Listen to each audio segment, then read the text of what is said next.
Hi friends. Pizza base బయట నుండి తీసుకొని వచ్చి మన ఇంట్లో ఎలా తయారు చేసుకోవాలో చూపిస్తాను. నేను చేసే తవా పిజ్జా నేను కొంచెం స్వీట్ కార్న్ తీసుకున్నాను, టమాటో ముక్కలు and capsicum, onion.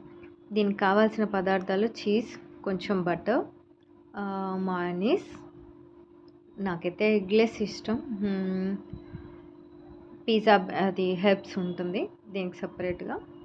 So I brought this chilli flakes.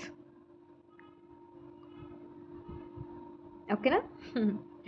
ఇప్పుడు కావాల్సినవన్నీ నేను లైట్గా తవా పిజ్జా చేస్తున్నాను కాబట్టి కొంచెం లైట్గా దాన్ని హై ఫ్లేమ్ పెట్టి కొంచెం అట్లా టాస్ చేయాలన్నమాట. సో ఎక్కువ అంటే ఆ పచ్చిదనం లేకుండా ఈ విధంగా ఉంటే కొంచెం ఆ టేస్ట్ బాగుంటుందన్నమాట. జస్ట్ లైట్ ఆ మాదిరిగా ఒక హై ఫ్లేమ్లో జస్ట్ 2 సెకండ్స్ అట్లా. నేను కొంచెం సాల్ట్ వేసాను స్వాద్కి అనుసార్. ఇప్పుడు పిజ్జా హెర్బ్స్ వేద్దాం. Wow, the smells gives nice aroma. ఇప్పుడు ఇందులో కొంచెం మయోనీస్ వేద్దాం. అయ్య బాబాయ్, ఇది ఎంత ఊపినా ప్లాస్టిక్ స్పూన్తోనే వేయాల్సి వచ్చింది, మన వల్ల కాలేదు. చిల్లీ ఫ్లేక్స్ ఈ విధంగా అన్నీ మిక్స్ టుగెదర్ చేసి, నేను తక్కువ మయోనీస్ వేసాను, కొంచెం కారం అన్నమాట.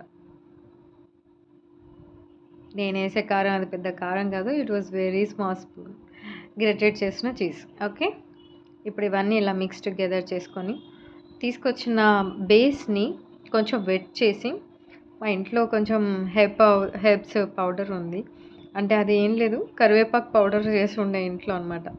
So why don't I apply అని ఫస్ట్ దాని మీద అది వేసేసి కొంచెం మయోనీస్ రాసేసి, మళ్ళీ దానిపైన ఈ మనం అన్ని వెజిటేబుల్స్ కట్ చేసి మ్యారినేట్ చేసి పెట్టుకున్నాం కదా, దాన్ని తీసి దాని పైన మంచిగా డెకరేట్ చేసుకొని ఆ తర్వాత చీజ్ యూనిఫామ్గా వేసుకోవాలన్నమాట మొత్తం బేస్ అంతా.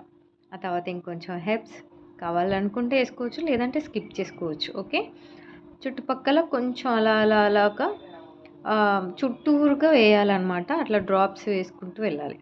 ఆ తర్వాత దీన్ని మంచిగా డమ్ చేసి పెడితే యమ్మీ పిజ్జా